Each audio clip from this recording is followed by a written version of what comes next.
লোহিত সাগরে তেলবাহী জাহাজে ক্ষেপণাস্ত্র হামলা চালিয়েছে ইয়েমেনের হুথি বিদ্রোহীরা। এই ক্ষেপণাস্ত্র পানামার পতাকাবাহী গ্রিক মালিকানাধীন ও পরিচালিত তেল ট্যাঙ্কার এমটি উইন্ডে আঘাত হানে। ক্ষেপণাস্ত্র হামলার ফলে জাহাজের স্টিয়ারিং ক্ষমতা হ্রাস পায়, তবে জাহাজের ক্রুদের সহায়তায় ফাংশনগুলো পুনরুদ্ধার করতে সক্ষম হয়। হামলায় কোনো হতাহতের ঘটনা ঘটেনি বলে জানিয়েছে সেন্টকম।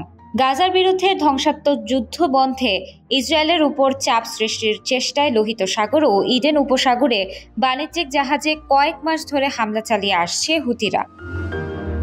এদিকে লেবাননের সশস্ত্র গোষ্ঠী জানিয়েছে, ইসরায়েলি অবস্থানে 12টি সফল হামলা চালিয়েছে তারা। হুথিরা বলেছে, উত্তর ইসরায়েলের একটি সামরিক অবস্থানে আর্টিলারি শেল দিয়ে লক্ষ্য করে তারা। তাদের ক্ষেপণাস্ত্র আরেকটি সেনা বারাকে নতুন স্থাপন করা ইসরায়েলি গুপ্তচর সরঞ্জামে আঘাত হানে।